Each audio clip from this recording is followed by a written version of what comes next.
We'll hear argument first this morning in Case 22674, Campos-Chaves versus Garland, and the consolidated case. Mr. McLeod. Thank you, Mr. Chief Justice, and may it please the Court. Each of the non-citizens in these cases failed to attend a removal hearing after receiving written notice of the time and place of that hearing. Under the rule adopted by the Ninth Circuit, however, the non-citizens can rescind their in absentia removal orders based on a supposed lack of notice. That holding defies text, context, and common sense, and it threatens to unsettle hundreds of thousands of in absentia orders that have been entered over the course of nearly 3 decades.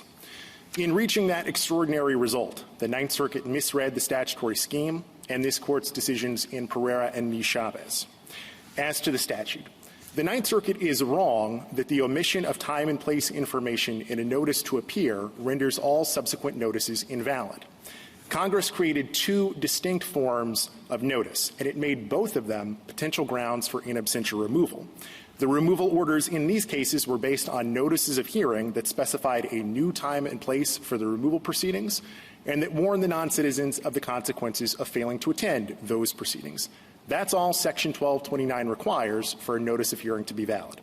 As to Pereira and Campos-Chaves, we acknowledge that the Court is not writing on a blank slate when it comes to notices to appear, but Pereira and Campos-Chaves do not decide these cases. The question presented today was not briefed in those cases, was not argued in those cases, and was not necessary to resolve in those cases. The Court's narrow decisions do not create the sweeping defense to removal that the non-citizens here seek. I welcome the Court's questions.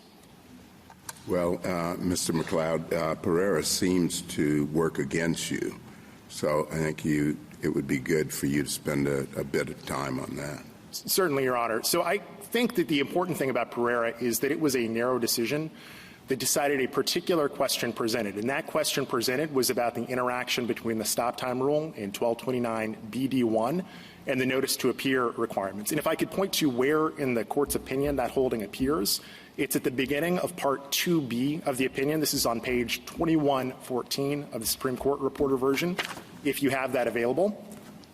And at the beginning of the first paragraph of that section of the opinion, the Court says the statutory text alone is enough to resolve this case. It then proceeds to analyze the text of the 2 provisions that I just referenced.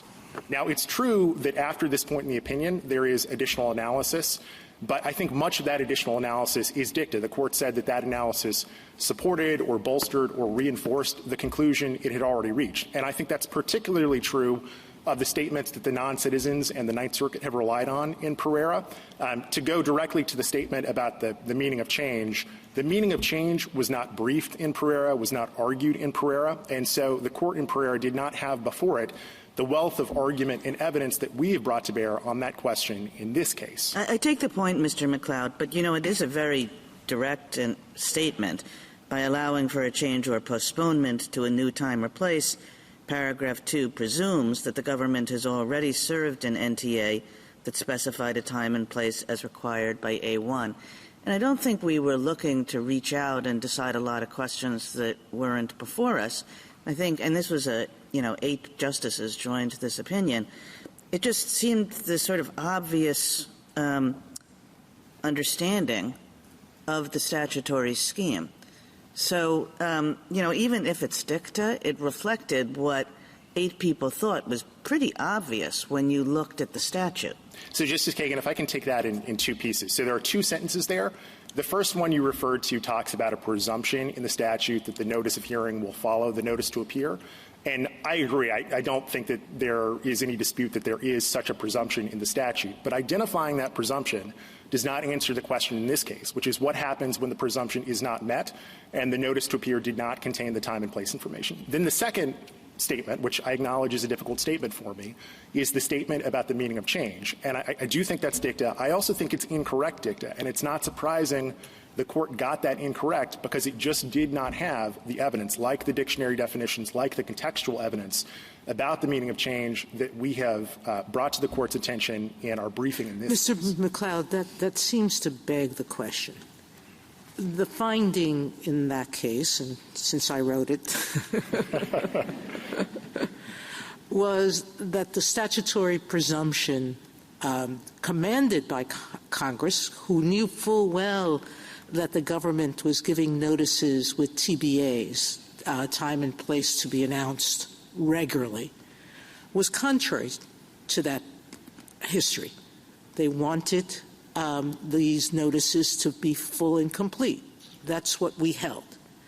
And having held that, I think there's a presumption that you have to look at the statute in that context, that there will always start with a proper notice to appear, and if you're going to change the time and place, you're going to give a new time and place. I don't understand that a new time and place is something different than what you've already specified.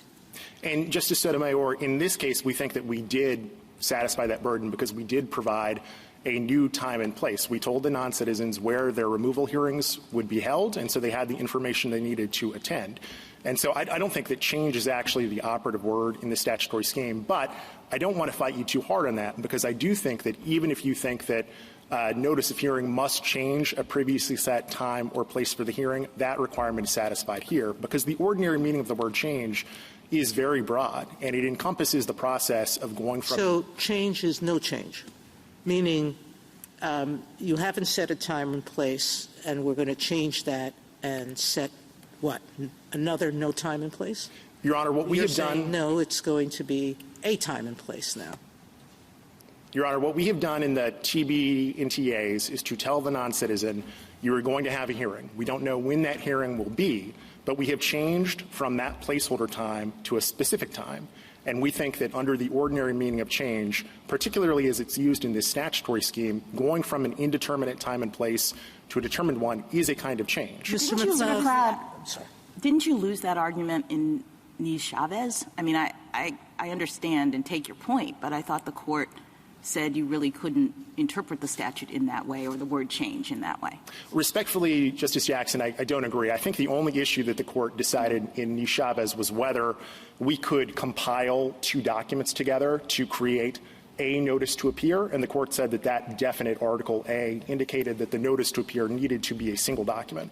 And so we are not disputing for purposes of these cases that the notices to appear alone could not be the basis for in absentia removal. But what's critical about this case and what distinguishes this case from Pereira and Campos-Chaves is that Congress here created two forms of notice, and it made both of them relevant for purpose of in absentia removal in a way that they are not relevant for purposes of— Can you say more about that, two forms of notice? What do you mean?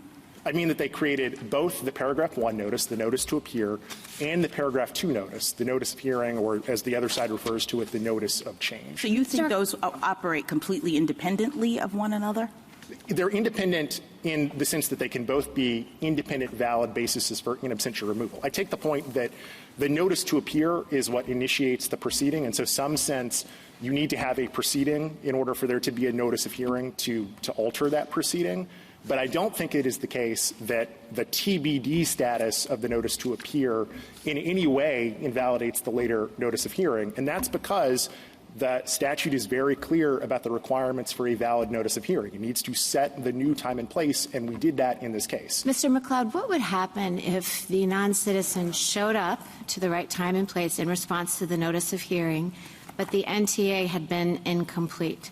Would that be grounds for the non-citizen objecting that the entire proceeding was invalid? Because after all, the statute does say this following information shall be provided. So if the date and time was omitted from the initial one, would that be grounds for an invalidation of the proceeding? No, Justice Barrett. All of the courts of appeals that have considered that issue and the board, when it has considered that issue, has said that the requirements, both the statutory requirements and the regulatory requirements regarding the notice to appear and the information it has to contain are claims processing rules. They are not jurisdictional rules. So they do not divest the immigration court of jurisdiction if there is information missing from the notice to appear. So is your position, let me try to state how I don't think you say it quite this way in your brief, but this is what I take from your brief, and I want to see if I'm understanding it correctly. A notice of hearing presupposes that there has been a notice to appear because otherwise, well, both because of the word change, and otherwise there would be no way for the alien to receive it because you have to know what address to send it at or have personally served it, correct? That's correct. Okay. So is it your position that once the notice of hearing arrives telling the non-citizen where and when to show up, even if there's some information lacking, and let's say it's information that's even maybe more significant than the date and time that the government has been omitting, and it's maybe an incomplete statement of the grounds for removal, that the alien, by virtue of the in absentia provision, has an obligation to show up because he's on notice. It's not like he's not aware that he is in contact with, immigration and that there are removal proceedings underway. But he has an obligation created by the notice of hearing to show up, and at that point to register any objections he may have to the incomplete NTA. That is our position, Justice Barrett. I want to make sure that I'm clear, though, that we think there are a number of safeguards that would prevent the result that you're talking about or the blank document hypothetical that the other side has raised. And if I could go into those protections. The first is the regulatory requirement that the notice to appear contain the charging information. So if we had a blank document or a document that was missing the charges against the non-citizen, don't you need the protection from the statute itself? Because the regulatory requirement can be subject to change. So I think your better argument comes from the clear and convincing evidence requirement in the statute itself. That was my second response, Your Honor, which is we bear the burden by clear and convincing evidence to prove that the non-citizen both received notice and that they are removable as charged. And so if you have a document that lacks charges, we could not prove that the non-citizen actually is removable. And then the third the third protection I was going to refer to is the fact that in absentia removal is not automatic. There is an immigration judge who is sitting on the other side of the bench and who has to review the documents and decide whether in absentia removal is appropriate. And so I think it is highly unlikely that an immigration judge in the circumstances with the blank document or the document without charges would enter in absentia. Suppose the A1 notice didn't have the right to counsel in it. So the answer, I think, is the same as before. We view the right to counsel information obviously as an important piece of information, but the lack of that information does not affect the validity of the proceedings. So if the right, so it does suggest, you're not informed of your right to counsel. Nonetheless, you have to show up. And I don't see that any of your safeguards actually protect the alien, the non-citizen, in that situation. What's going to prevent the non-citizen from being ordered removed, not being able to reopen, notwithstanding that he's never been told that he has a right to a lawyer? What prevents that result, Your Honor, is the regulations I was referring to. If the notice to appear does not contain the information about the right to counsel, that is an incomplete notice to appear that would be rejected by the immigration court. I also want to emphasize counsel, that. Let me pause there. Your regulations are interesting because they suggest that a lot of things are required in a notice to appear except stuff that the government finds inconvenient, like the hearing date, and try to resuscitate the pre-statutory regime that existed before, where the government could issue as many notices as it wanted. So the regulations themselves may or may not comply with the statute, and as Justice Barrett pointed out, they may or may not change. The only statutory hook I think you've identified to save the problem is the clear and convincing evidence requirement. But that's just a clear and convincing evidence requirement that the notice was given. And here the notice would be the Section 2 notice, the notice of change. So none of that means that the NTA, the Section 1 notice, has to be complete, or in fact anything other than a blank document, right? So, Justice Gorsuch, I think if we were in the world where we have repealed all our regulations and we have somehow, convinced the immigration judge Forget about your regulations. The law, your interpretation of the law has to hang together and make sense of the law. Otherwise, it is a trust us argument. Trust us. We will have our own internal operating procedures. I'm asking you about statutory interpretation. And we normally ask, we think statutes are coherent, sensible, not ridiculous. You invoke common sense in your opening argument. And here, one consequence of your argument, I think, is that the NTA can be a blank document and that you can remove someone in absentia based on a notice of change that says show up on a date certain. The immigrant may or may not know that this is really the government. It's just a date to show up in some place. Doesn't have notice of charges or lawyers against him. and the government wins. So, right? Justice Gorsuch, I have several responses to that question. The first is, this is not a case where we are simply asking you to trust us. This is a statute that has been on the books for nearly 30 years. So let's talk about the statute. Hundreds of thousands of times. Am I correct that the clear and convincing evidence rule that you're relying on as a matter of statutory interpretation would allow the government to remove somebody for a blank document, NTA, if they fail to appear on a notice of change? The government can prove by clear and convincing evidence that it issued a compliant notice of change. Our position is that if a non-citizen receives a paragraph 2 notice, a notice of hearing saying, show up at immigration proceedings at this date and this time, then yes, the non-citizen needs to comply with that. Okay. And if the non-citizen doesn't attend, and so if that happens, that's very far away from the facts of these cases. If that happens, if that's the consequence of your statutory interpretation, we have to ask whether that fits with common sense, you say. Okay. One common sense consequence might be this, that if the government can issue blank notices to appear, which it has found rather inconvenient in the past to comply with that provision, need only file notice of changes and then remove people who fail to show up, why wouldn't it proceed in exactly that fashion going forward as a consequence of a decision in the government's favor in this case, when, as I understand it, and my figures may not be exact, about a third of cases in immigration proceedings are in absentia removals, so failures to appear. So why not issue a blank NTA, because they're hard, they're pain, we found them difficult, then issue a compliant notice of change, show up on a date certain, and then remove about a third of the aliens in this country without any notice of the charges against them or their right to counsel or anything else, and then deal with the remainders and file compliant notices to appear in those cases. So, Justice Gorsuch, we do not do that and have never done that. I'm not for asking several you. Reasons. Let's put aside the trust us arguments. What would prevent the government from following where the incentives of that decision might lead as a matter of law? And Justice Gorsuch, what I'm disputing is that we would have any incentive ever to do that, because if we did that, if we used the blank document, there would not be a removal proceeding under our own regulations in which to order the non-citizen removed. So we have no incentive to do that. I have a problem, which is I think I don't have to go as far as Justice Gorsuch. You could continue what you're doing.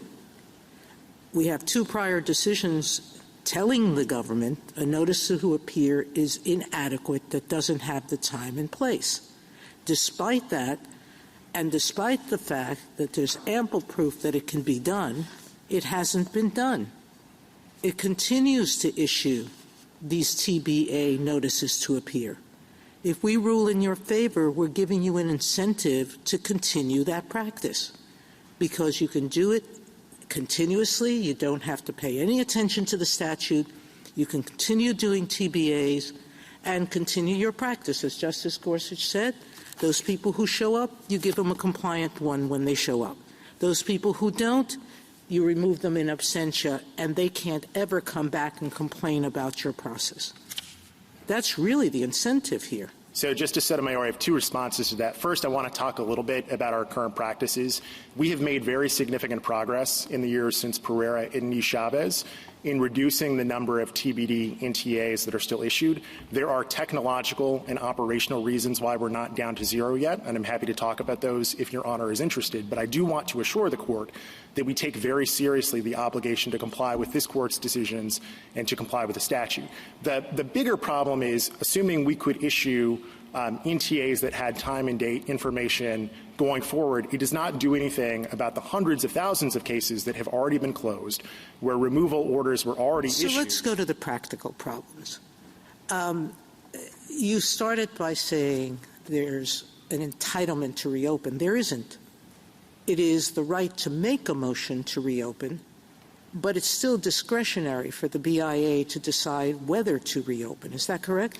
So that is the way that we read the statute. That's not the way that some courts, in particular the Ninth Circuit, have read the statute. They have suggested that if a non-citizen files a motion and they can prove that they got the defective that's a separate NTA, legal issue. The way the statute is written, it is not mandatory to reopen. They can take into account what happened in one of these three cases where a litigant showed up. And I don't know, did you forfeit that argument was that the last case that's before us, the Mendez-Collin case? In the Mendez-Collin argument? Yes, he showed up a number of times and then left, correct? That is correct. And we did not make a specific waiver or forfeiture argument, if that's what Your Honor is referring to. We've highlighted the facts of his case for two reasons. The first is because it shows— But you could have made that argument. I suppose we could have, Your Honor. But it wouldn't, I think, address some of the problems with the other side's position. In particular, the other side— If you had raised that argument, do you have any doubt the BIA would have said you forfeited because you had notice of these proceedings and your rights and the time and place? So there are two problems with relying on waiver or forfeiture in this context. The first is it still allows these motions to be filed. And if even some significant fraction of the hundreds of thousands of old in absentia orders are injected back into the immigration system, that could have a very significant impact on a system that is already dealing with a backlog of 3 million cases. The second problem is that waiver or forfeiture actually heightens the perverse incentives that the non-citizens rule creates.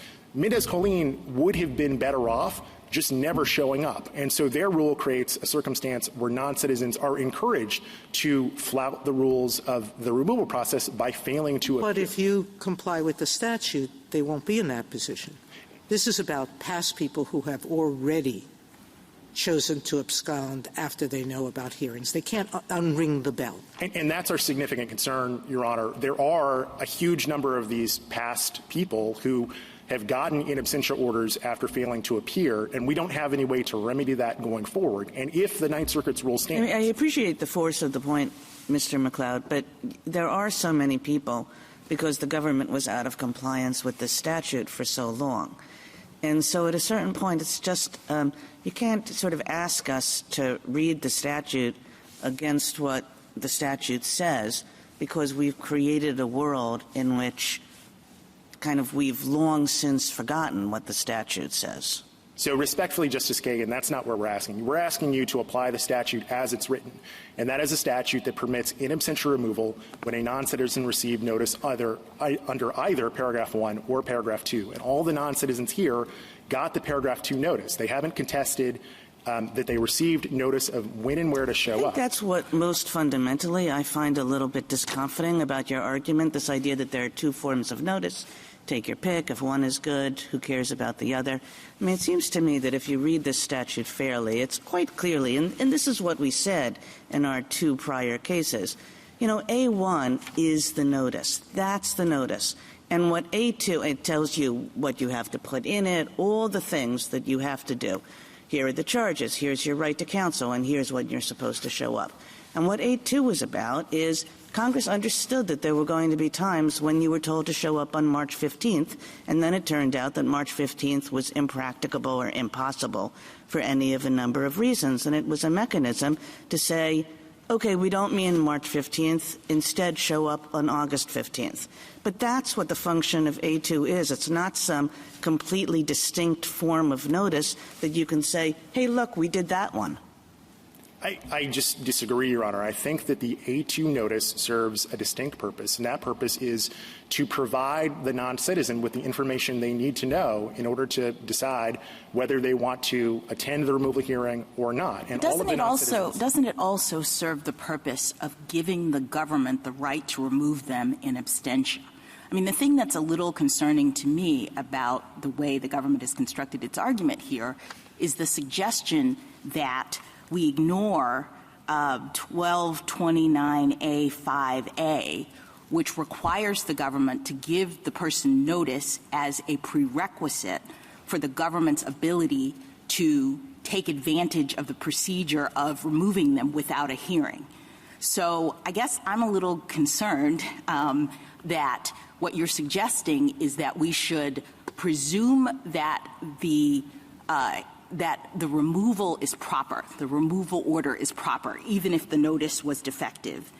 And now it's on the non-citizen to say something, or it shifts to his burden to prove, that he should not be removed under those circumstances. A couple of responses, Your Honor. First, we are not asking you to read out of the statute the paragraph 2 notice or to ignore the paragraph 1 notice. We're saying both of those notices are relevant for purposes of in absentia removal, and we bear the burden as the government of proving that the non-citizen got notice. But that notice can be in the form of the paragraph 1 notice or the paragraph 2. But how do you square that with the prior cases? I don't understand your distinction. Maybe I would understand it if we hadn't already looked at this same circumstance to determine whether a notice is defective and what is the consequence of that. So in Pereira, we said if it doesn't have the time or place, the notice to appear, then it's defective. And as I read Campos-Chaves, we say the government can't cure that deficiency for the purpose of the stop time rule by providing a paragraph 2 notice. So the government, I think, has to say there's something different about this scenario, the removal scenario in absentia, than the stop time rule scenario. And there are two significant differences. Okay. There. One is textual, and one is based on legislative history and drafting. So the textual difference is that for purposes of the stop time rule, the only notice that is relevant is the notice to appear. That is the only notice that is referred to in that provision. Why do you say that? I'm sorry.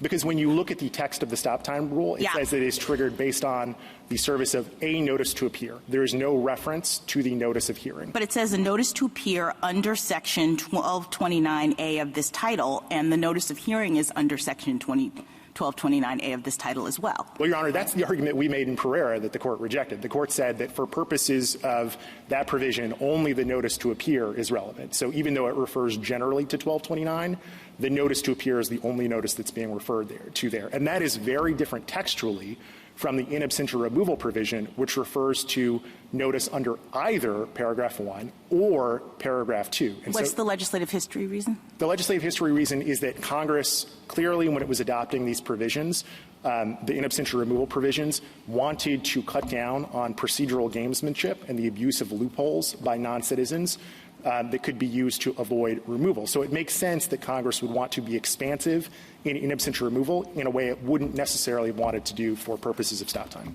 Thank you, Counsel. Justice Thomas? Justice Alito? What do you think would happen if the government proceeded along the lines that Justice Gorsuch has outlined? I think we would create a mess for ourselves because we would not have any proceedings in which to remove non-citizens. Would that be subject to challenge under any provision of federal law? Yes, it would be subject to challenge under our own regulations. I assume that non-citizens would challenge it under this statute as well. And I think the fact that this has never happened in more than 500,000 in absentia removals is proof that we have no incentive whatsoever to do that. Would aliens have an incentive to challenge that as a due process violation? They could. We haven't taken a position on the due process issue, but I think that's a viable argument that they could at least raise. Thank you. Justice Sotomayor? Justice Kagan? I mean, the reason I asked earlier about suppose not a blank piece of paper, but suppose you just stopped telling people about their right to counsel, how that would be cured, what would prevent it? Because that kind of thing seems both more likely to me and more difficult to remedy through any of the supposed safeguards that you've talked about. So, Justice Kagan, if I can maybe address the question about whether that's more likely, I think it's important to recognize that the notice to appear is a form document. It's not as though well, it is now, but it doesn't have to be. And maybe somebody will say, why are we telling people that they have this right? So, Justice Kagan, if non-citizens don't have the right to have counsel during these proceedings, they have the right to be informed that they could obtain counsel if a non-citizen is right, but that's a useful thing for a non-citizen to know. And I'm not disputing that, and that's why we put that in the notice to appear. And so tomorrow you decide not to. If we were to decide not to put that information into the notice to appear, I would still say that that notice to appear can validly be used to start the removal proceeding. But the non-citizen, if they come to the hearing, as they should, can say, I was never informed of the right to counsel, and therefore I shouldn't have been I should get that opportunity. Not that we have to start all over again. What law would the non-citizen at that point invoke under your theory of the statute? So, The regulations and the statute have been interpreted as a claim processing rule. If we don't comply with all of the requirements of the claim processing rule, there are questions about exactly what the remedy is. Some courts have said the remedy is a new proceeding. Some courts have said that the remedy is that the government gives an opportunity to cure. So in your scenario, I think the remedy would be that we give the non-citizen time to obtain counsel and we inform them of their right. Thank you. Justice Gorsuch? I understand in the first place your response to Justice Thomas and Justice Sotomayor about Pereira, and particularly the most troublesome language for you about change meaning something other than what the government is currently suggesting. As I understand it, we would have to say, first, that's dicta, and second, it's incorrect. Is that right? Yes, and that's exactly the analysis the court undertook in the Kurtzing case, where it confronted a very similar statement. Got it. Okay. I understand my hypotheticals about a blank sheet are hypotheticals, but it's not hypothetical that the government has long issued NTAs that are non-compliant and that it concedes it did so in the cases presently before us, right? That's correct.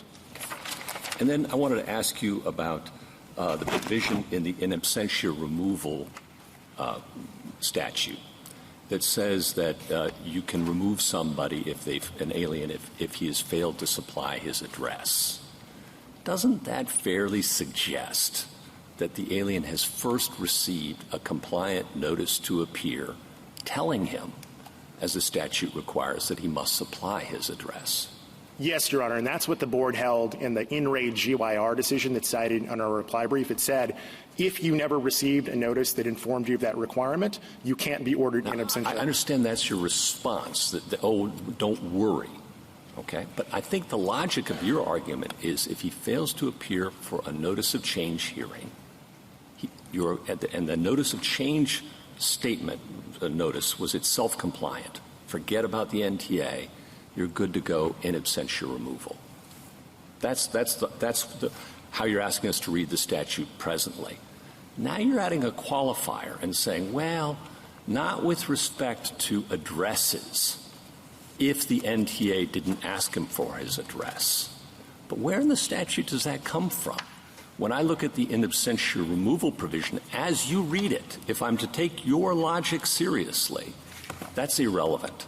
Now, it's nice that you have a board decision or a regulation, but I'm, again, asking you as a matter of statutory interpretation how that argument hangs together. And the answer as a matter of statutory interpretation is that if you look at 1229BB, it refers to 1229 B, little b, big B.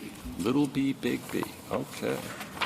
It says that no written notice shall be required under subparagraph A if the alien has failed to provide the address required under Section 1229 A1F. Which just repeats what 1229A says and what AB5B and what 1229A2B say. There it is again. But it doesn't say anything about limitations on it in absentia removal. It just simply says the notice to appear should contain this information. Well, what should provide it. What the board has said is I forget about what the board has said. As a matter of statutory interpretation, you pointed me to one provision. It doesn't work. What else you got? If I could finish my answer about why that provision does work, it's the words required under Section 1229 A1F. Which refers us all the way back up. I got that. Which refers us back up to A1. And so if you never received information in A1 that said you have this obligation, you don't have an obligation to update the information. Fair enough. But where does it follow that in absentia removal for a failure to appear for a notice of change hearing depends upon any of that? I don't see that in the statute. I think that follows from the text of B5A and B5B. That's what you've got. That's what I've got. Right, thank you. Justice Kavanaugh? I think you were interrupted when you were saying correcting the NTAs going forward doesn't do anything about the hundreds of thousands who previously received NTAs without the time and date. So can you just finish your answer on that, like what will happen to those hundreds of thousands of cases? Certainly, Justice Kavanaugh. So as the Ninth Circuit has interpreted this provision, all of those hundreds of thousands of individuals have a right to seek rescission. And as I was discussing with some members of the court earlier, at least in the Ninth Circuit and some other courts, that right is essentially automatic. And so we are very concerned that those hundreds of thousands of cases could be injected back into the immigration system. And we have already seen some evidence of that in the wake of the Ninth Circuit's panel decision in Singh. So in 2021, the year prior to the Singh panel decision, there were 380 motions to rescind in absentia orders filed nationwide. In 2022, the year of the Singh decision, that had risen to over 6,000, and in 2023, that had risen to over 11,000. So I think if this court sides with the Ninth Circuit, that already substantial increase we have seen is going to turn into an avalanche.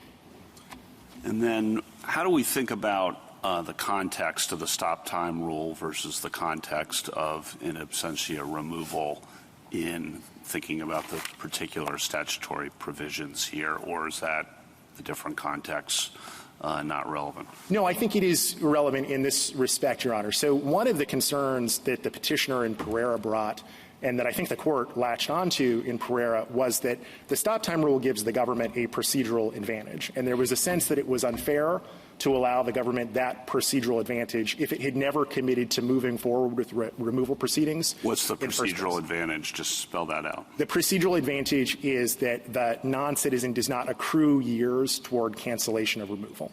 And so it makes it easier for the government to remove someone if we can trigger the stop time rule.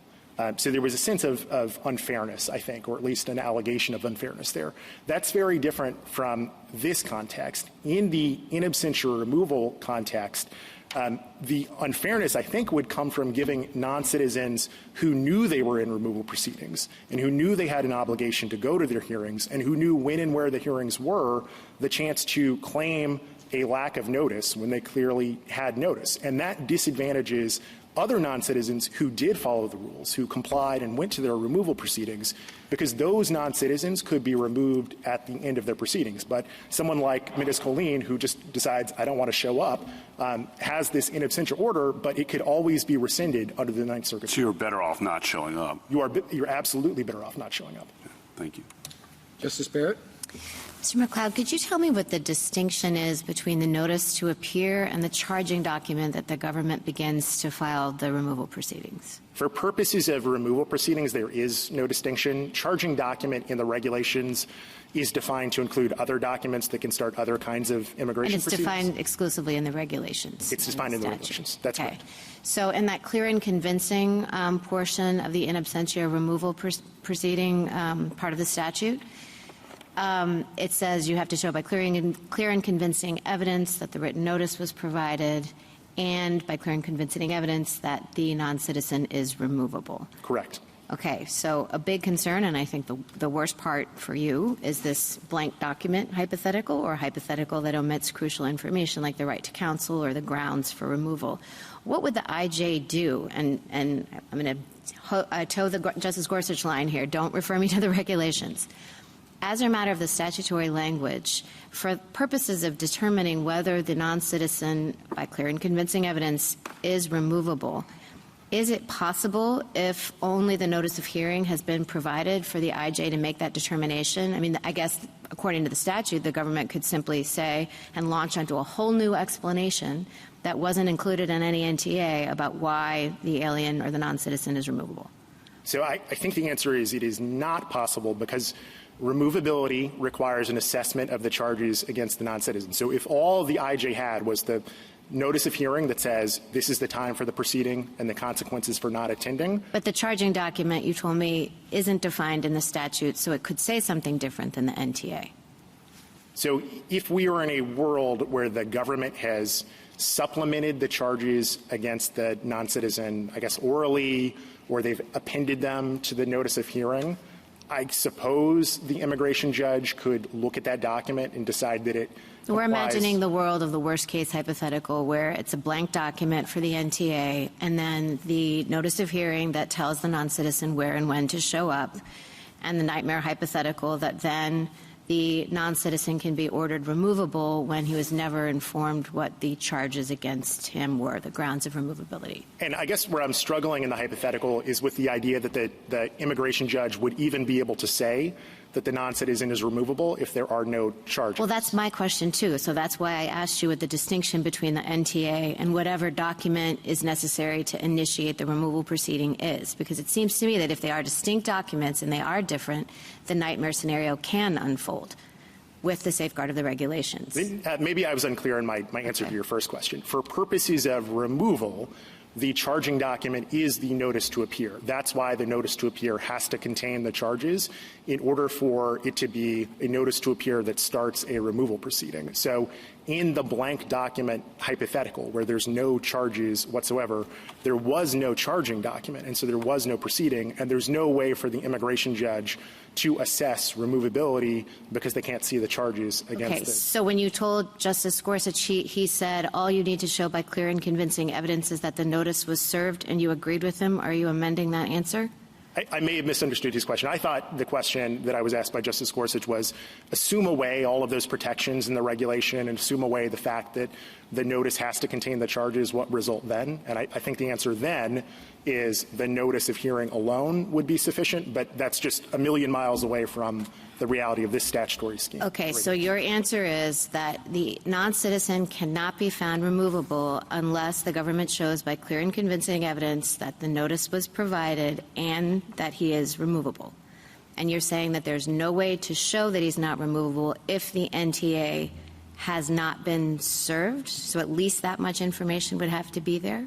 If there's no document that contains charges against the non-citizen, there's no way to show that they're removable. Okay, so it doesn't eliminate Justice Kagan's hypothetical of right to counsel not being included, but it would eliminate the hypothetical of the entirely blank document. I think that's fair.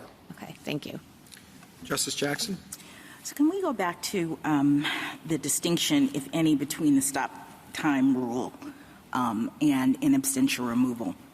I understood you to respond to Justice Kavanaugh by saying that the government's position is that the stop time rule gives the government a procedural advantage, the ability to thwart the accrual of time, and so that's why the government has to dot all the I's and cross all the T's with respect to that. But I guess I see this as exactly this, meaning in absentia removal, as exactly the same thing. Because ordinarily, a non-citizen would be entitled to a hearing where he or she could make an argument and advocate for themselves about removal. And the statute allows the government to get around that, in a sense, by allowing the government to get a removal order in the absence of adversarial presentation by the person who doesn't show up.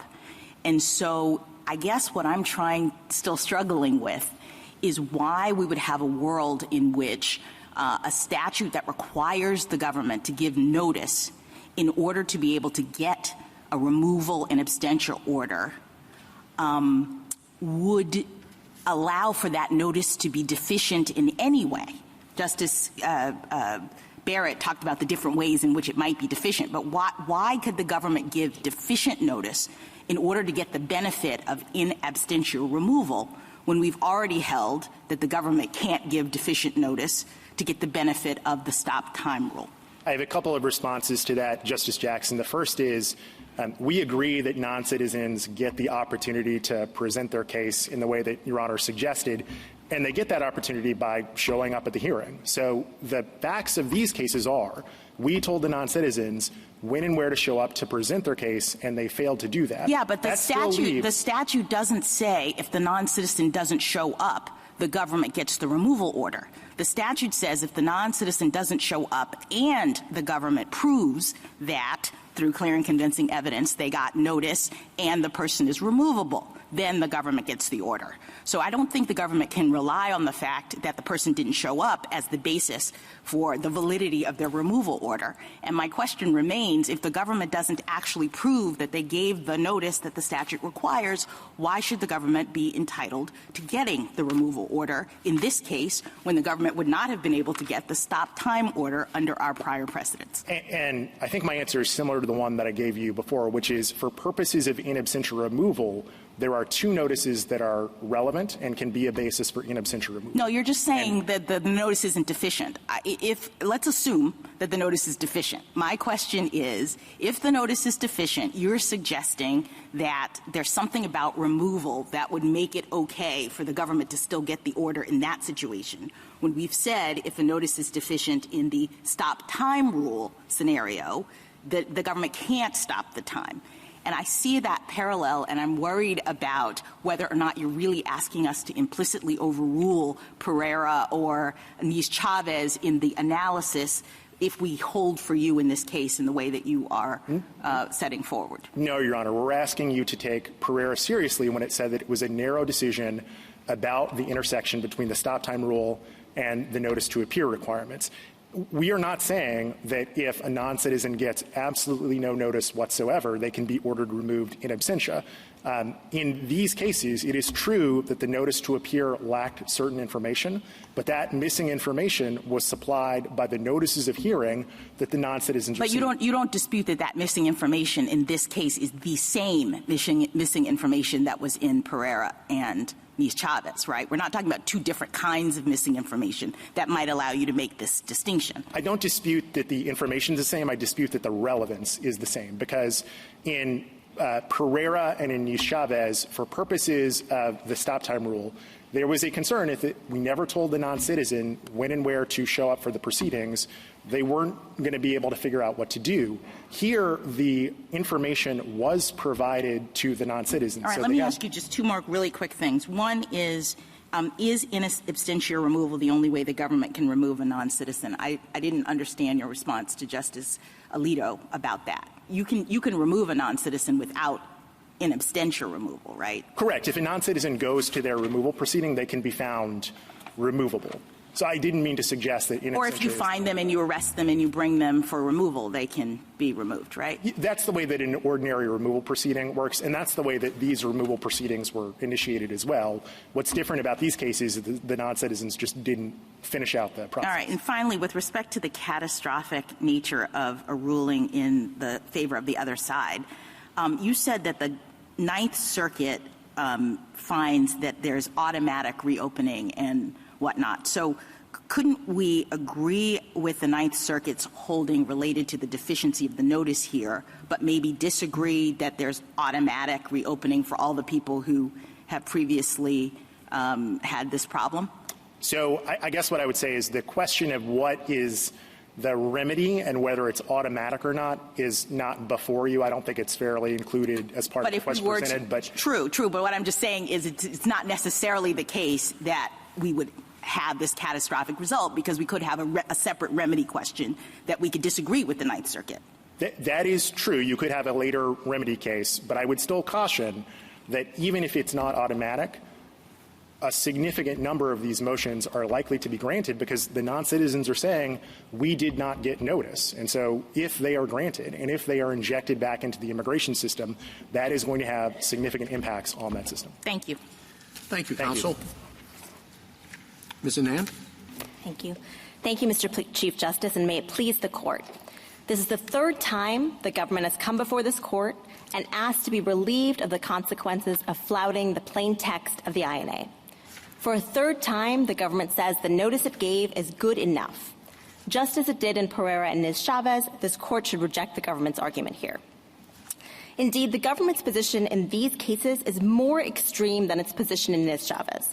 In Campos-Chaves, the government said, so long as the non-citizen gets all of the information listed in paragraph 1, doesn't matter what format it comes in. In these cases, the government seems to be arguing that if you have a paragraph 2 notice, it does not matter if the non-citizen never gets any of the information in paragraph 1. And just to slightly amend the kind of nightmare hypothetical we're talking about, it's where the government sends the non-citizen a blank piece of paper, but nonetheless gives the immigration judge information about, for instance, the charges against the non-citizen. In that circumstance, the government can prove by clear and convincing evidence removability. The non-citizen has no clue what the charges against him are. And whereas in Campos-Chaves, the argument was that a deficient NTA was nonetheless sufficient to stop the clock for discretionary relief, Here, the government is arguing that same deficient NTA is somehow sufficient for the far more draconian sanction of removing a non-citizen without ever hearing their side of the story.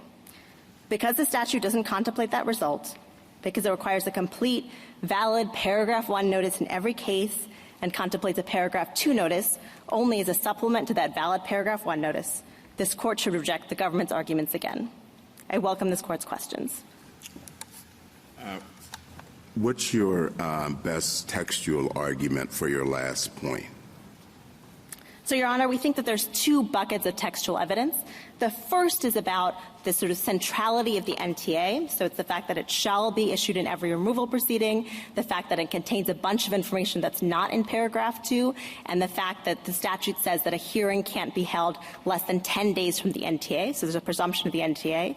The second bucket is the language of 1229 paragraph 2, which says that a notice of change must be given only in the case of a change in the time and place of the proceeding.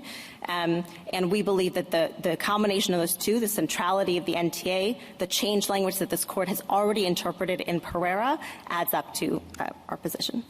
I think it says any change, and that any change language seems to be broad enough for the change here. So, Your Honor, again, that any change language is the same language that was interpreted in Pereira. And I don't think it's broad enough to encompass what happened here. If I could take the example from the government's reply brief of the voter registration form and the change of party affiliation form. If you mess up your voter registration form, if it's invalid, in the same way here the NTAs were invalid, it doesn't matter how many change of party affiliation forms you file until you fix that voter registration form. Filing a change form won't do any good. The same thing is true here. Because the NTA initially was invalid because it had the TBD language, it doesn't matter how many times you say I'm trying to change that. Until you've got the valid NTA, there's no change to be had. Could I just have a clarification of your position, Ms. Anand? Suppose that you have a non-citizen has a paragraph 1 notice and there's nothing wrong with the date and time. So the government fills out the date and time correctly, but it does something else wrong. It doesn't tell the non-citizen about the charges, or it doesn't tell the non-citizen about the right to counsel, or so forth. And then there's a paragraph 2 notice because there needs to be a change in the date or time. Now, at that point, what happens? Can the non-citizen reopen? So, no, Your Honor, and that's sort of for the reason I just articulated. So we think that in this case, the change language is wrong for 2 reasons. One is we think TBD to date and time is not actually a change. But the other reason is right. So I've just taken that out, right? So the second, and I'm saying, so now you can't rely anymore on the textual hook of what the word change means. Right. Do you still have an argument? Yes, Your Honor, because it's not just a change, it's a change to the time and place of the proceeding. And if there's never been a time and place of the proceeding set, because the NTA is invalid, right, it's not doing its function of initiating a proceeding, then there can't be a change to the time. No. Maybe I'm not making myself clear. I was assuming that there's no problem in the first notice with the time and date. Mm-hmm. So, you don't get the textual hook of saying, oh, that's not a change, because it hasn't gone from to be determined to March 15th. It's gone from February 15th to March 15th. But there's some other problem. There's some other problem about the charges or about the right to counsel. It seems to me that you've now lost your textual hook for the non-citizen to be able to say that they have a right to reopen. Am I wrong about that? I think you're wrong, and that's again because of, I'll go back to the voter registration hypothetical. So if the initial document is invalid, right, you never actually registered to vote, you can't just fill out a change of party affiliation form, even if you had a party listed in the registration form. And the same thing is true here. The NTA is invalid if it's missing some of the information in paragraph 1, and so it's not actually doing any work. Now, so I think it's overdetermined in this case. Well, do you think I just want to make, before we leave this, I just want to make sure I understand it too. I'm sorry to interrupt, but you would just say there's simply no NTA, and so it isn't something that's remedied by Section 2 which has to do with time and place information. You just need to file a compliant NTA, and then off you go. That's exactly right. Now, again, in this case, it's overdetermined because we also have that TBD to date change language, and because sort of the square holding of Pereira is that just wanted to make sure I understood. Thank you. Sorry to interrupt. Do you dispute the proposition that just as a matter of ordinary language, there can be a change from an indeterminate time or place to a determinate time or place? So, yes, Your Honor, we think that ordinary speakers of English don't use change to refer to indeterminate time to determinate time. So we give the example of a bride who announces she's going to get married. We don't know the date yet. When she sends out her cards telling you the date, we call that a save the date, not a change the date, for instance. Well, I mean, if the bride says, I'm going to get married, and a friend says, oh, when is that going to happen? And the bride says, well, we don't know yet. Then the other person says, well, let me know if there's any change. Do you think that's an unusual use of the language? So I do, Your Honor, and I think that's particularly so in this case because of the kind of validity point I've been making. So that is to say, when the initial document is invalid. I'm not talking about the intricacies of the statute. I'm just talking about ordinary language. I could give you many examples of exactly the same thing. It doesn't seem to me. You have an interpretation of change, but do you really want to say that this is outside of the reasonable realm of possibility that people can talk about a change in that way? So I don't know if it's outside of the reasonable realm, but when combined with the language from Pereira, sort of not quite holding, but clearly sort of central to the discussion is this interpretation of the exact same language. And when combined with the other structural clues that an NTA is central to the whole administration of the statute, I think our interpretation of change is the better one. How do you respond to the government's suggestion that the NTA is really not central? I mean, the government says we are looking at the statute and it says we can get an in absentia removal order if we have issued one or two. And so I guess the government's point is that suggests that one is really not pivotal in the way that you are putting forward. So I think that's wrong, Your Honor, for two reasons. The first is that the or in the in absentia context doesn't define the relationship between A1 and A2. That's done in the statute defining those two provisions. And so, again, to go back to the voter registration hypothetical, you could have a sentence saying, send the voter the primary ballot for the party listed in their voter registration form or their change of party affiliation form. That wouldn't mean that somehow the voter registration form is irrelevant just because you have the word or in that sentence. And so I think what you have to do is look at paragraphs 1 and 2 and the relationship between them.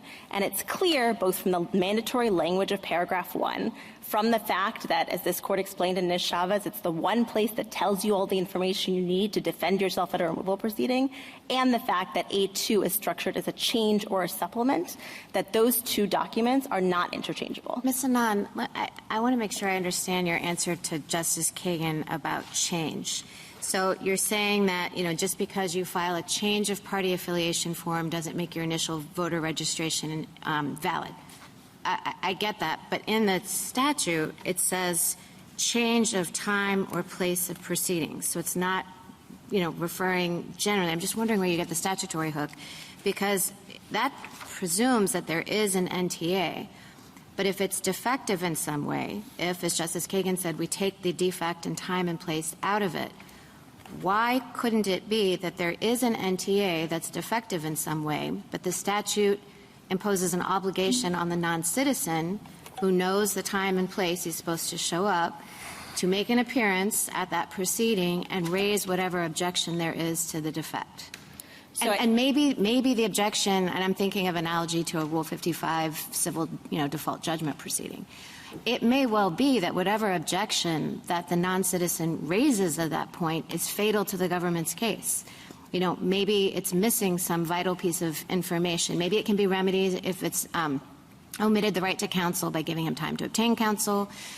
If there's some problem in the description of the charges, the grounds for removal, then maybe the entire thing has to be dismissed and the government has to start again.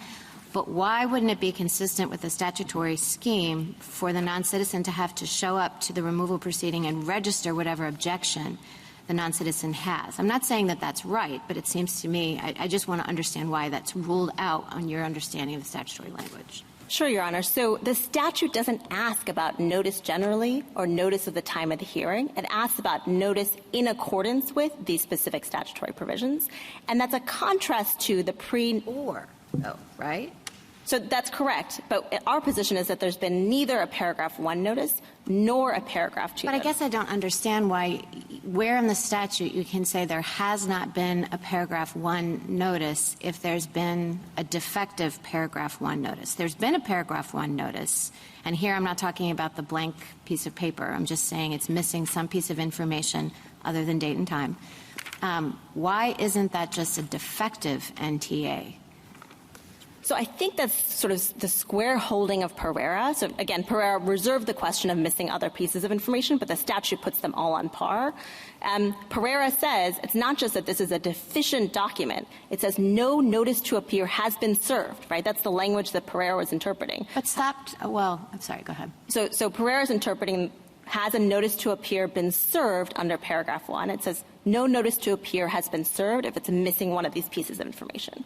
So I'm not cutting you off. No, I'm done. Then I'll jump into that. I want to follow up on Justice Barrett's question, because she seems to be seeing a difference between a jurisdictional flaw and a claim processing flaw, which is what Mr. McLeod has been calling this. And I do think that you have to address that question. It seems to me that the clear holding of our prior precedents is that it's jurisdictional, that if you don't have a proper notice of appeal, of appearance, that's a jurisdictional defect. They can't invoke the stopgap rule, but they also can't order you removed until they provide you with the proper document, correct? So I think that's right. I want to be a little bit careful because I think jurisdictional is a little bit of a slippery word. It is. That's the problem. Right. But so is using claim processing in this kind of context. So our position is that if you show up at the hearing, as Justice Barrett articulated, you can say this was defective, and until the government cures that defect, they can't go forward. Congress also provided an express remedy for where there's a defective notice and you're removed in absentia. There is no remedy in the statute for where there's a defective notice and a removal order was entered after a hearing. So we're not saying that someone who attended their hearing had the chance to object to the notice to appear and was nonetheless removed gets to reopen, because Congress hasn't provided that remedy. Congress has, however, and before we end today, I want to take head on the draconian consequences that are ruling in your favor that the government is painting, and I want you to answer that. But I cut off a colleague who had... No, you may as well go with that now. So 2 responses, Your Honor, right? So the first is the government came to you in Pereira and Campos-Chaves and also articulated a parade of horribles. And this court said those sorts of raw, consequentialist calculations have no place, particularly where, as Justice Kagan noted, those consequences are a function of the government ignoring the text of the statute over many cases and many years. The second is, I don't want to dispute that there will be an increase in the volume of these motions, but I do want to be clear about who exactly has an incentive to file them. Remember, if you win on reopening your in absentia removal order, all you get is another hearing, right? Even if you're successful in clearing all the hurdles. And at that hearing, you have to prove that you're able to remain in the U.S. And so, for many, many non-citizens who have no pathway to staying in the United States, it's very unlikely that they're going to come forward and file one of these motions to reopen, because the best they get is another hearing. Now, counsel, did I understand you to say that we've heard a lot of talk about deficiencies apart from the notice, and that being one of the problems, but you should get the original notice rather than simply later notice, even if you comply with the later notice. Is it a harmless error situation if there have been no changes in the rest of the NTA? So, Your Honor, I think that the statute doesn't contemplate that, right? The statute asks not just for notice or notice of the information listed in paragraph 1, but notice in accordance with these provisions. And Prior to 1990, remember, the scheme was this sort of case-by-case adjudication. So the statute said notice reasonable under the circumstances. And what Congress did was it said, rather than that kind of case-by-case adjudication, did the non-citizen get enough notice? We're going to put the cards in the government's hand. Well, but let's just say that there has been no change in the notice. I suppose if you want to challenge the notice as a categorical matter across the board of all these proceedings, you could. But I thought you said that if there has been no change, in other words, other than a change in the time and the place, but the rest of the NTA is the same, that individual would have no claim at that point. So just so I understand the hypothetical, the notice to appear is compliant? Except for, the reason that the reason there is a new notice, that's the only situation in which it is, the only aspect in which it's non-compliant. So the person shows up at the time. The person shows up at the time, so they have a non-compliant, they have a TBD NTA, right? Yeah. So I think at that point they can say, they won't get much for it, but they can certainly say, you can't proceed till you give me a compliant NTA. The government has to print out a new one. The NTA was compliant in every respect except that we had a TBA rather than the actual time and place. You got notice of the time and place. You showed up. What? You show up and you say, my NTA was not compliant. The government has to give you a new one and has to wait 10 days before they can remove you. Now, it was not compliant in that it didn't have a time and place. But then there was a time and place, and you say he has to show up and say, I didn't get a time and place in the original one, even though I got a time and place in the second one and showed up.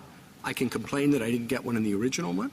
So I think that's a square holding of Nis-Chavez. Nis-Chavez says two different documents that add up to all the notice required under paragraph 1 is still not a paragraph 1 notice. That's the holding of Nis-Chavez. And in this case, the government's position is even more extreme because they're telling you it doesn't even matter if the non-citizen never got all of the notice in paragraph 1. Yeah, I know. That's what they're telling us. But I'm addressing a case which I would suppose would be a very common one where there's no objection other than that I didn't get the time and notice in the first place.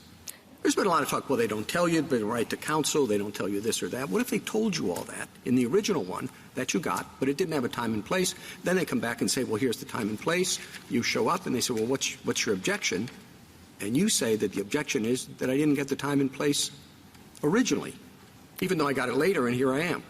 So I think that's right. I think that's the sort of square holding of Nis-Chavez. It says that those two documents don't add up to a paragraph 1 notice.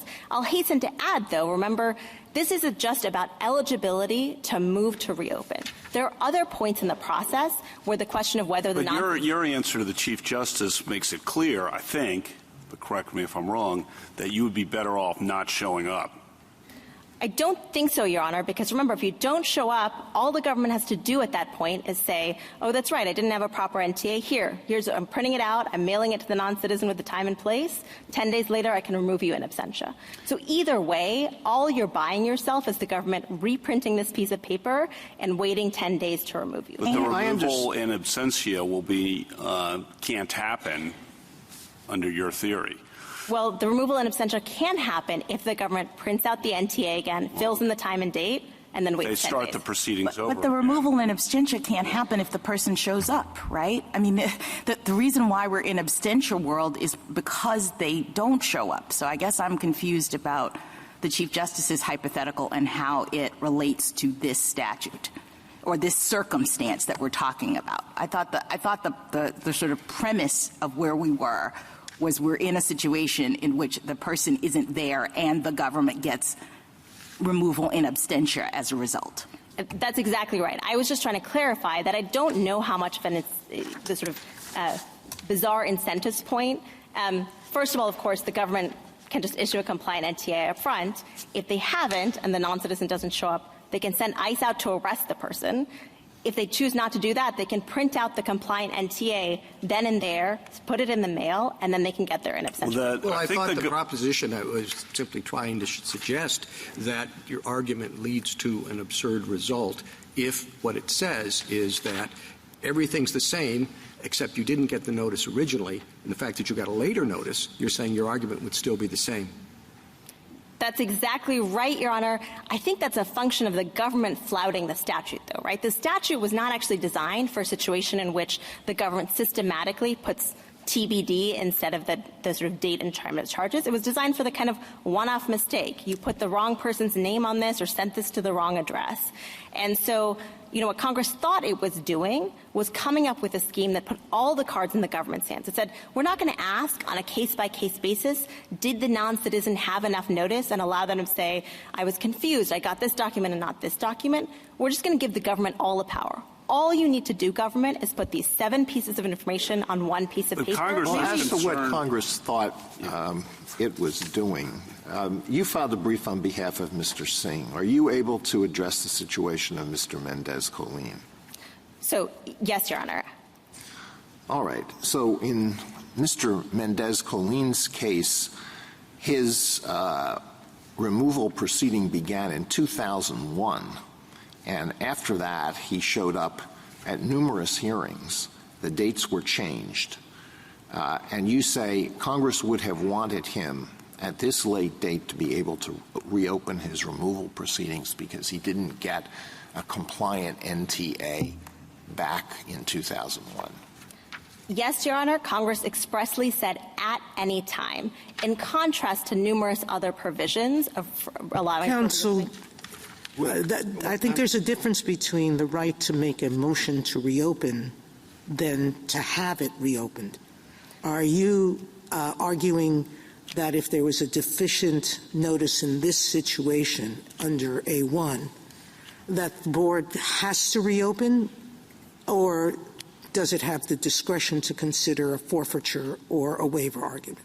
So certainly, Your Honor, there are several provisions outside the scope of the question presented in this case that can deal with any sort of gamesmanship. So as Your Honor noted, there's equitable doctrines. The government can raise waiver, forfeiture, estoppel.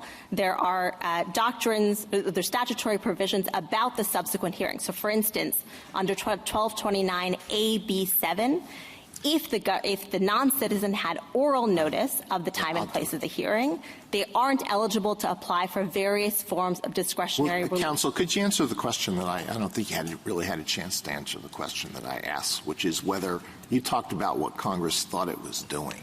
And my question was, do you think Congress really thought it was doing what you are claiming should be the result in Mendez-Colin's case? I think that Congress didn't anticipate the government would ignore the text of the statute. The reason that Congress put in the at any time hook is because they imagined these would be one-off circumstances where something gets lost in the mail or the government makes a typo and so switches to non-citizens' paperwork. They were not imagining sort of systematically ignoring the statute for many years. And so, yes, at this point, the statute probably leads to results Congress didn't intend, but that's a function of the government flouting the plain text of the statute and shouldn't have any bearing on your reading of the remedial provision. Well, as to the plain text of the statute, we've now had like an hour and 17 minutes of argument, and virtually nothing has been said about the plain text of 1229 AB5A. Pereira and Campos-Chaves were literal interpretations of the statute. Now, there's an answer to what I'm going to say, but I'll get to that. But if you read the provision I just mentioned, literally, you lose, right? Any alien who, after written notice required under paragraph 1 or 2, has been provided to the alien, okay? Notice under 2 was provided. So we disagree with that. So we don't think notice under 2 was provided because 2 is a supplement to a valid 1. And so without a valid 1, you can't have a paragraph 2 notice. So our position is that neither notice in accordance with paragraph 1. I'm just talking about the literal language of the statute. I'm not talking about what was held in Pereira or Campos-Chaves, which concerned a different question. You keep saying they held this, they held that. What they held had to do with the stop time rule. Just the literal language of this, that's against you, right? So I disagree because we think there's been no paragraph 2 notice. So you can't have notice required under paragraph 1 or 2 if you've neither gotten paragraph 1 notice, that's the government's concession in this case, nor paragraph 2 notice, which is our contention about how you read paragraph A2. Your position then is a paragraph 2 notice isn't really a paragraph 2 notice if there was not a paragraph 1 notice that was compliant? That's correct. And where does that come from in the text of the statute? two pieces. First is the word change, which, as we've explained, we don't think encompasses the difference between TBD and March 15th. And the second is it's a change of the time and place of such proceeding. So again, this is my voter registration hypothetical. If you never filled out your voter registration form, your change of party affiliation form doesn't is not valid either. Your argument, I think, treats the following two people differently. And that might be just, well, yes, it does, and we're living in this world where this is a strange statute because the government has been out of compliance for so long, and it leads to some kind of strange results. But I'll tell you that I think that this is a kind of strange result, and I want to ask you to comment on it, which is one person gets A1 notice that is perfect, and it says January 15th. And then later gets A2 notice saying, let's make it June 15th instead. Now, the second person gets A1 notice that is perfect except that it says to be determined, and then there's a later A2 notice that says, okay, here's the new notice, June 15th. Now, I understand your view as to why the statutory text makes those two people different. But, to go back to the Chief Justice's point about sort of, why are those two people in any different situations with respect to anything we care about? Why does one have the ability to reopen and the other does not? So, Your Honor, Congress was trying to address this problem in gross. So in an individual case, there may not be much of a difference, but in general, Congress found that these TBD provisions in the notice to appear, remember, that's the one document that actually gets handed to the non-citizen, right? And so what Congress found is if you put a date and time in the notice to appear, there's at least one time when the non-citizen knows, I have to be at immigration court, I can figure everything else out. If you only put a TBD in the notice to appear, what Congress found is the subsequent notices have a hard time getting to the non-citizen. And so the non-citizen never has a date and time certain. They have to show up. I'm not sure that the statute does suggest that. I mean, the statute allows for, again, assuming you have perfect A1 notice, you can have a A2 notice, and then you can have another A2 notice and another A2 notice, and all of these things are extremely difficult for any non-citizen to figure out. And the statute appears not to care about that. So why should the statute care about the difference between a to be determined and a certain date? So I think Congress assumed that the government would do its best to hold the hearing on the date in the NTA and only use the notice of change if it actually had to change the date. But you're right. In some cases, potentially, a non-citizen who gets a TBD notice and a non-citizen who gets a notice with the date and time are similarly situated. But this Court's holding in Pereira and Campos-Chaves is even if Congress's judgment was off on this, even if in many cases it doesn't make a difference, Congress has determined that what makes a valid NTA is the inclusion of these 7 pieces of information, one of which the government didn't include here. I think the government's broad argument is it's very odd when someone gets notice of the time and date of the hearing and skips it intentionally, flouting the system, thumbing your nose at the system, and then comes back when they're caught and says, oh, that removal in absentia was no good. Why? Oh, because I didn't have notice of the time and date of the hearing when we know. So I think that's the government's kind of overarching concern about reading the statute your way.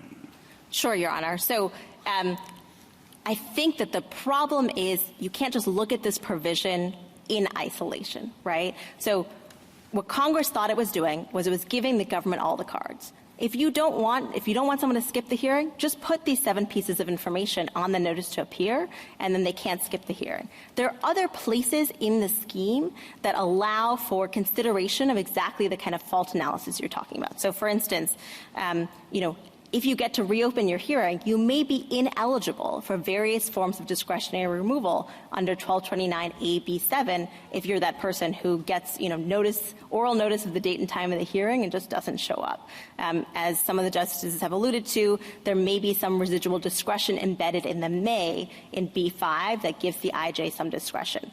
All we're talking about is the eligibility criteria to even be able to file a motion to reopen. And at that stage, Congress didn't ask about notice generally, notice at the time of the hearing. It asked about notice in accordance with these two provisions that prescribe a particular format for the information.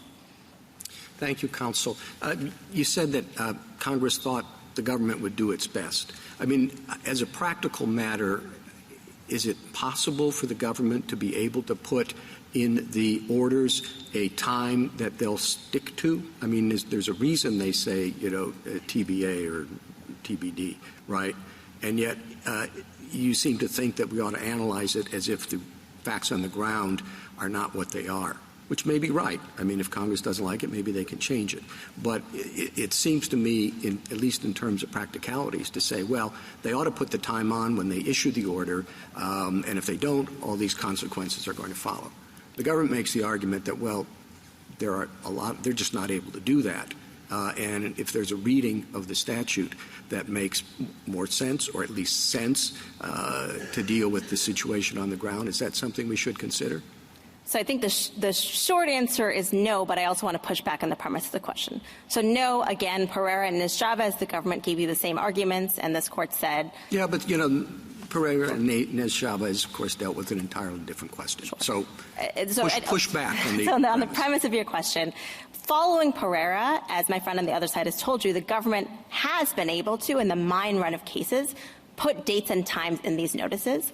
And the immigration judge's brief tells us that there was, until 2014, a scheduling system that, as far as these former immigration judges understand, had the ability to schedule these date and time of the hearings. So that evidence that prior to 2014 there was a scheduling system, post-Pereira the government's been able to do it, strongly suggests that actually the government has had the ability to do this and has chosen not to, despite knowing, as this court put it in Ms.Chavez, since 1996 that this was a requirement. Do you have any idea how often when the government puts in an original time that time sticks, or hasn't been extended later on? Or? So I don't have those numbers, Your Honor. But I'll note that prior to 1996, Congress gave the government the option, right? It said you could put the date and time in the order to show cause, which is the predecessor to the NTA, or somewhere else if you couldn't do it. And in 1996, Congress made the decision that it was no longer going to kind of excuse the government from putting the date and time in the initial document. And it did that with a full understanding, right? The government testified at that hearing of the logistical problems of doing so. Thank you. Justice Thomas? Justice Alito? If the date that the government puts in an NTA is sort of an aspirational date, but in a good percentage of those cases, they end up having to change the date. Is that system better for non-citizens than a system that would tolerate the TBD in the initial NTA? So Congress made the determination it was better, and I think that's because of what I said to Justice Kagan, namely the NTA is the document that's generally handed to the non-citizen. It's the one you know they got. And at the very least, if they have some date and time, they can come to immigration court and find out that their hearing was moved.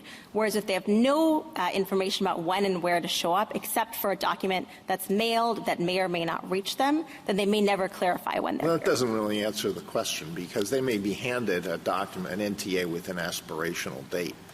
But if they are later sent a document with a change mailed to the address that they provide, they're in the same situation. So, Your Honor, I think that's precisely the argument that was made in dissent. Yeah, I know. I'm not asking you about. I know. I'm not asking you about Pereira and Ms.Chavez. I'm not asking that they be overruled, even though. Right. I'm asking you about what might make some bit of sense. But if you just want to say Pereira and Ms.Chavez, we can leave it at that. Well, maybe I'll just cite the majority in Ms.Chavez, which said that we think another result is more likely still, which is that the government will develop its computer systems and technology to put forward dates that are likely to stick. Justice Sotomayor? All dates are aspirational. But in the mine run of cases, the first appearance, like the first appearance when you're arraigned, you don't accomplish much substantively. There's not decisions on whether you're going to be convicted or not at an arraignment generally, unless you're going to plead guilty. But even then, time is usually given for people to confer with counsel and do other things. I'm assuming that this TBA, as you explained, is just the start of the process, correct? You show up on that day, and you either say, I'm going to get an attorney, or you say, I need more time to prepare, or something else happens, correct? I think that's exactly right, Your Honor. And so the reason you need that date is, for instance, to be able to get an attorney, right? It's clear then that. So the point being that a system that continues with TBA does have all the damage you're saying. It doesn't tell people where they should go to find out if something has been changed, or to figure out where to hire a lawyer, given that I know that many of these TBAs are in jurisdictions different than where the alien was served, correct? I think that's exactly right, yeah. All right, so there's a lot of things to do with a date that you can't do with it, don't happen with a TBA. That's exactly right. And again, Your Honor, Congress was replacing a prior system that did this kind of case-by-case, did the non-citizen get enough analysis, did the non-citizen get enough notice analysis? And what it said is, rather than having that scheme where we're going to ask on a case-by-case basis, we're going to come up with a blanket rule that's much easier to administer. Yes, in some cases it's going to be under-inclusive. Some non-citizens are going to be genuinely confused, notwithstanding this form. In some cases, it's going to be over-inclusive. Some non-citizens had all the information they needed, but the government didn't comply with the text of the statute. But Congress determined that a rule was better than the sort of fuzzy pre-1990 standard. Thank you. Justice Kagan? Justice Gorsuch? This morning we heard some arguments from the government about policy. I had thought, as I read the briefs in this case, unlike Ms. Chavez and Pereira, that the government hadn't rested on policy arguments as a basis for ruling in its favor here. Am I mistaken? I think that because the plain text of the statute counsels in our favor, the government's strongest argument is about the consequences to the immigration system, which we don't deny. Did they make that in their brief? I believe they mentioned the hundreds of thousands of immigration cases in their brief. All right, fair enough. Thank you. Yeah. And we're asked to weigh, in this discussion, seems to me summing up, at least in part, kind of two difficult circumstances. One, on the other hand, a suggestion that it's harmless or might be absurd to require the government to fill in a TBD. Congress may have thought dates were important, but they're not that important. And on the other hand, the potential that an alien might be removed from the country in absentia without any notice of the charges against him, his right to an attorney, the facts of his case based on a compliant notice of change, which just says show up on a date certain, and you don't know where it's coming from necessarily or who, and then clear and convincing evidence in whatever form that the government may supply in a non-adversarial proceeding, inquisitorial proceeding before its own employee, an immigration judge. How do we weigh those two consequential arguments? Sure, Your Honor. So I think the short answer is Congress has done that weighing for you, right? That the date and time is situated no differently from the other information listed in paragraph 1. But even if we were to do the weighing, as Your Honor noted, the first sort of downside is entirely within the government's control. The government can just put a date and time on the notice to appear, as it acknowledged nearly 30 years ago the statute required it to do. On the other hand, the non-citizen has no control over whether they get adequate notice. And so in the hypothetical you're talking about, where they're never told of the charges against them, they're removed in absentia without an opportunity to present their case before the immigration judge, that's a pretty draconian sanction, and there's a reason why Congress wanted to be in absentia removal orders in particular to be able to be reopened at any time if there's inadequate notice. It's because Congress thought that downside of someone being removed with inadequate notice was so draconian and so severe that it gave this remedy to non-citizens. Thank you. Justice Kavanaugh? You say inadequate notice, but they had notice. That's right, Your Honor. Again, Congress replaced the kind of reasonable notice or notice of the hearing regime with notice in accordance with paragraphs 1 or 2. Right? So Congress thought that rather than doing a kind of case-by-case determination, we're just going to ask that the government comply with these 2 paragraphs of the statute. And again, it thought that it was making things easier on the government. Rather than doing this kind of case-by-case analysis, we'll just let the government follow these precise instructions, put these 7 pieces of information on a piece of paper, and we won't ask further. So Congress was concerned, correct me if I'm wrong, about people not showing up for their removal hearings, right? That's exactly right. And so it thought that the kind of reasonable notice, the sort of predecessor regime, gave too much leeway to immigration judges to say, well, this person was confused, this person got this document and not that document. And so what it wanted to do was make these in absentia removal orders easier to obtain by giving the government all the power. Government, comply with the statute and we'll give you your removal order. And the non-citizen can't be heard to complain that the notice to appear was confusing. Thank you. Justice Barrett? Why wouldn't a non-citizen show up if a non-citizen gets a notice that says, here's the time and place of your removal proceeding, and if you don't show up, the consequence is removal? So, Your Honor, I think the non-citizen does have every incentive to show up. Among other things, if they don't, ICE can come out and arrest them and bring them to the hearing. And the government can get an in absentia removal order fairly straightforwardly. Even if they messed up the NTA the first time, all it takes is at that hearing, they say, oh, the NTA is defective. Let me print it out again, fill in the date and time. Well, no, I understand there's incentives. I'm just talking about, when we're looking at the statutory language, Justice Alito pointed out the text of this provision. And I guess I'm just, we're talking about the system that Congress set up. And I guess Justice Kavanaugh just pointed out that the notice that's most pertinent, one might say here, because we can imagine, things that don't really matter. The Chief Justice gave you the hypothetical of, well, listen, maybe it said TBD, but now they know the notice and they know everything else. So let's just put aside whatever defect might have existed in the NTA. If the non-citizen knows the critical information, here's the date and here's the time, and if you don't show up, you will be removed. And even if the non-citizen has some questions, maybe that the NTA didn't answer, why would it be draconian for Congress to say that that person could then be removed in absentia if they didn't show up? So, Your Honor, Congress could have had that scheme, right? And again, pre-1996 had a scheme. Okay, I understand that, but why? I understand let's say that I disagree with your argument about the NTA, and let's say that I think that maybe the removal proceeding is the place where the non-citizen could register objections to the NTA that may well render the proceeding invalid.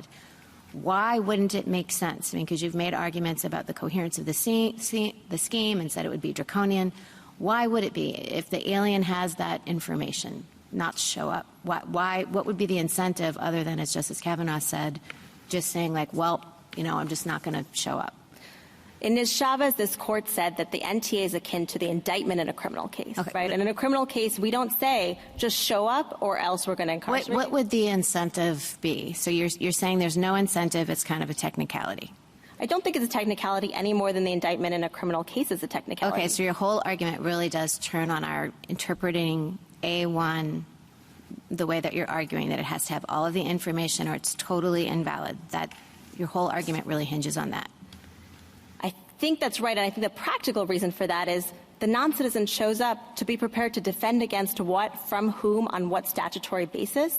That can't possibly be the scheme Congress intended, to have the non-citizen show up at a date and time on pain of in absentia removal without even knowing what they're going to have to argue over or why the government thinks that they're removable. The non-citizen could show up and say, I have no idea what the government is intending to proceed against me, so please, I need to know. And at that point, the immigration judge, they may say, the government has given completely inadequate notice and so can't proceed. Or the immigration judge, the statute's constraint against that happening is not just the immigration judge's discretion. It's you've got to do something like in a criminal case to let the non-citizen know what they're going to be facing when they show up. Justice Jackson? Yeah, can I just go back to Justice Kagan's question about the difference between a non-citizen who gets a complete NTA, one who doesn't, both get the change order that says, come June 15th. I was sitting here trying to figure out whether or not those people really are different. And I guess if both show up on June 15th, they're not different for the purpose of this scheme because there's no removal in absentia. If they come, they're actually having the hearing, right? So we're not talking about a situation because the removal in absentia provision, one of the requirements is that the person doesn't show up. So we're not in the world of removal. Am I right about that? I think that's right, although I think we would say that under paragraph 1, which says that notice to appear shall be given in every removal proceeding, the TBD person who shows up can still register an objection and say. Yes. But I'm just talking about with respect to the order of removal. Right. It will not be an It's not going to be under an in absentia authority because the person is there, and both of those people are there, so we don't have that difference. Yeah. And then if neither show up, then the removal order gets issued, and the difference is in whether or not one can move to reopen. The one who got all of the information can't, and the one who didn't can. Is that right? I think that's right, with the one caveat, which is that we don't think that an IJ should enter the removal order in the first place. Yes, under understood. B5A. But let's say they do. Right. Yes. The government, convinces them to, even though the one who got the defective notice is there. The government, in both cases, the IJ issues the removal order, and the difference then becomes that one can reopen, you would say, because they got all the information and the other one couldn't. All right. So my question, I guess, is there anything odd or strange about Congress trying to enforce or police its requirements of the government with respect to notice in that way? So the difference is one can move to reopen, one can't. And so why couldn't Congress say, you know what, we're going to allow the person who didn't get all the information to reopen because we want to make sure that the government puts all the information in their notices per the statute? I think that's exactly right. As Your Honor put the point earlier, the government gets a huge procedural advantage, right? It gets to remove someone without them ever getting a hearing. And in order to get that procedural advantage, the government needs to put the information in the statute that the statute requires. Right. So it's not really odd that they would be treated differently for that purpose if we're thinking that's what the Congress cared about, right? I think that's exactly right. All right. And so then the second question that I have is about the government's concern about people not showing up. And Justice Kavanaugh makes this point, and I take that point, and I think that's right. But I wonder whether or not Congress actually is solving for that problem in a different way than the government is suggesting here, right? The way I read the statutory scheme, Congress is allowing people who don't show up and who have an order issued against them in absentia to actually move to rescind that order under certain circumstances. So it's not as though they say that we don't have a provision that allows the person who doesn't show up to do something. And the government here is saying, well, what about all the gamesmanship of the person not showing up?